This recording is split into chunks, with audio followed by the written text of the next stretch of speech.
is that guy? Who the fuck is that?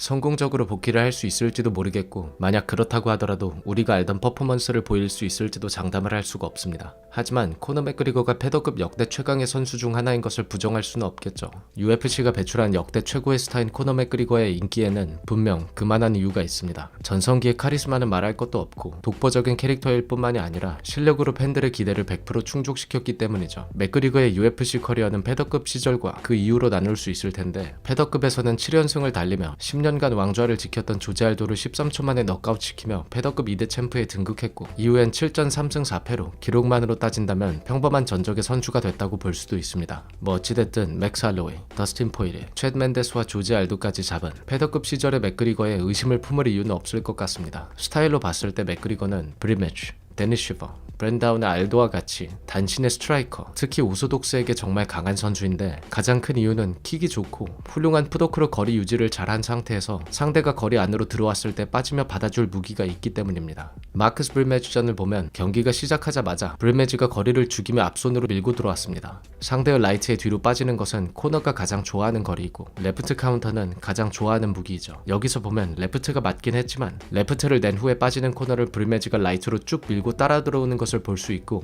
안면의 펀치로 허용했습니다. 혹은 머리를 받고 투로 들어오는 브리매지의 이마 위쪽을 노려선 넉아웃을 기대하기 어렵기도 하죠. 코너 맥그리거는 브리매지의 머리 위치를 이해하고 어퍼 셋업을 하기 시작합니다. 그리고 들어올 타이밍이 어퍼의 라이트 훅. 데미지가 있는 브리매지가 계획 없이 다시 돌진하자 아주 깔끔한 컨비네이션을 성공시키며 경기가 끝났습니다.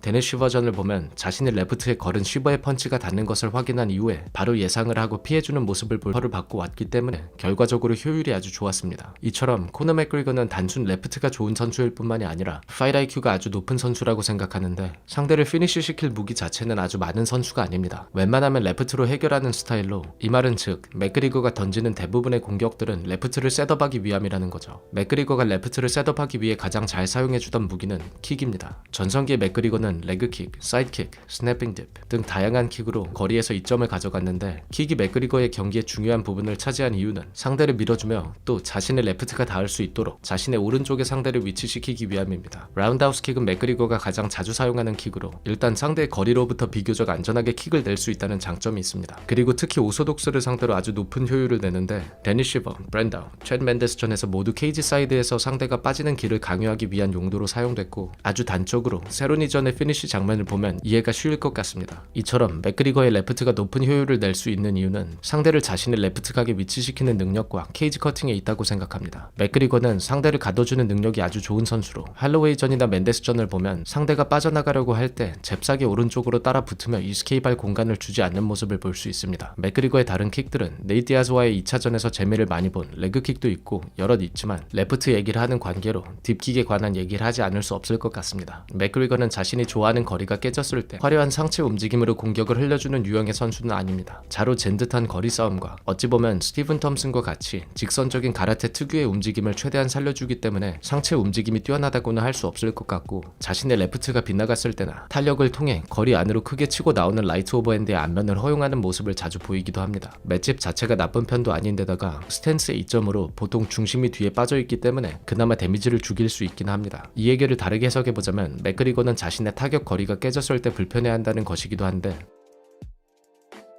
맥스 할로웨이와의 경기를 보면 거리 밖에선 무겁게 펀치를 잘 꽂아 주었지만 자신이 원하는 방향대로 밀리지 않거나 포켓 안에서 컨비네이션이 좋은 할로웨이를 상대로 후반으로 갈수록 불편해하는 모습을 보였고 뭐 다리 부상의 탓도 있겠지만 맥그리거가 그라운드 게임으로 승리를 가져가는 모습을 보였습니다. 비슷하게 네이트 디아즈와의 경기에서도 디아즈가 밀리지 않고 뚜벅뚜벅 걸어 나오며 거리가 깨질 때는 크게 재미를 보지 못했죠.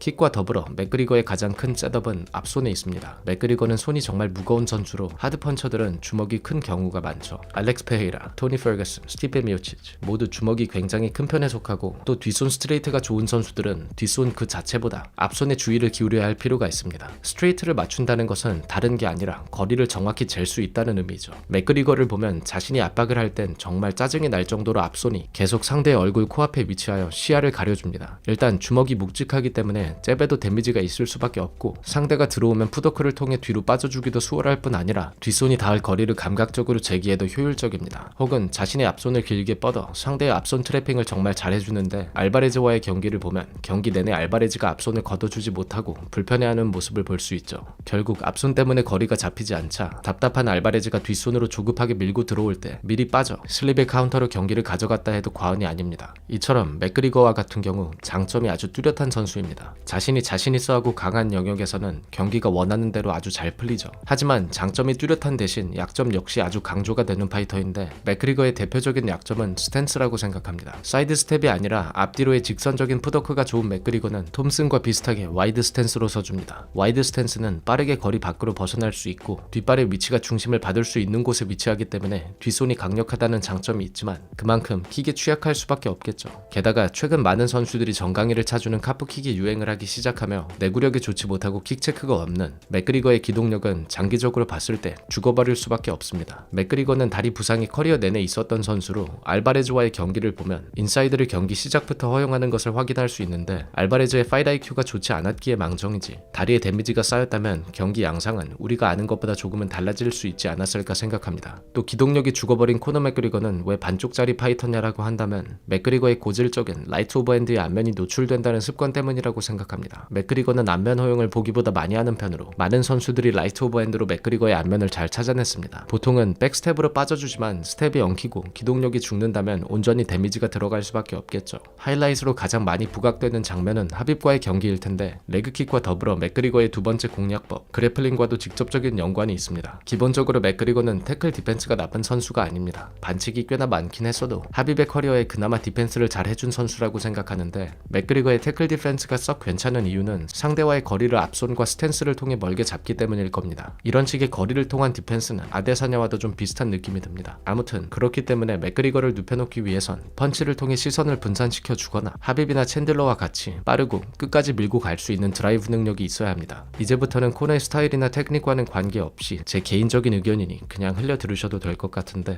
맥그리거가 일단 복귀를 할지도 만약 그렇다고 해도 좋은 경기력을 기대하기는 어렵다고 생각합니다. 안타까워서라도 챈들러와의 매치업을 생각해본다면 마이클 챈들러는 단신에 옵션이 많지 않고 오소독스인 맥그리거가 가장 좋아하는 스타일이긴 합니다. 또 최근 훈련 영상들을 보면 니킥을 던지는 모습을 자주 볼 수 있는데 확실히 챈들러를 상대로 맞춤 훈련을 하고 있다고 봐야겠죠. 하지만 챈들러와 관계없이 앞으로 큰 기대를 하기 어려운 이유는 맥그리거가 벌려놓은 여러가지 사업과 긴 공백 그리고 사회적 위치 때문이라고 생각합니다. 헝그리 정신이냐 아니냐를 떠나 솔직히 얘기하면 파이터라는 직업은 진짜 쉽지 않고 속된 말로 개같은 직업입니다. 한번 지기라도 하면 퇴물이니 말도 많고 종합격투라는 가장 원초적인 스포츠에 열광하는 팬들은 솔직히 말해 공감 능력이 떨어지는 사람들이 많기 때문에 스포츠의 깊이를 이해하지 못하는 팬들의 조롱과 그 밖의 사회적 시선에 부딪히기도 하죠. 그만큼 강력한 동기부여가 중요한 스포츠이기 때문에 한번 그 모멘텀을 놓치게 된다면 훈련을 함에 있어 절대 같을 수는 없습니다. 기본적으로 생각이 많아지면 퍼포먼스가 좋을 수 없다는 얘기이죠. 한 예로 마라톤을 한다고 친다면 자신의 신발끈이 타이트하게 조여지지 않았다고 생각하는 순간 기록은 현저히 떨어질 수밖에 없고 더 지칠 수밖에 없습니다. 포이리에전을 예로 들어보자면 2차전에서 포이리에는 맥그리거의 뒷손에 계속 체크로 걸어주는 장면이 나왔습니다. 그리고 맥그리거를 그러기에 모른 결정적인 한방 역시 레프트가 분명 나온다고 예상한 포이리의 체크 타이밍이었죠. 1차전에선 머리 뒤쪽으로 훅이 걸리며 쓰러졌던 포이리에는 이후로 가드를 할 때 귀 뒤쪽까지 덮어주는 좋은 습관이 생겼습니다. 클린 슬레이시 아니더라도 혹은 강력한 무기가 없더라도 꾸준함을 통해 변화해온 파이터와 하나의 무기에 집착한 선수와의 차이라고도 볼 수 있을 것 같은데 반대로 3차전에서는 경기를 여는 스피닝 백킥이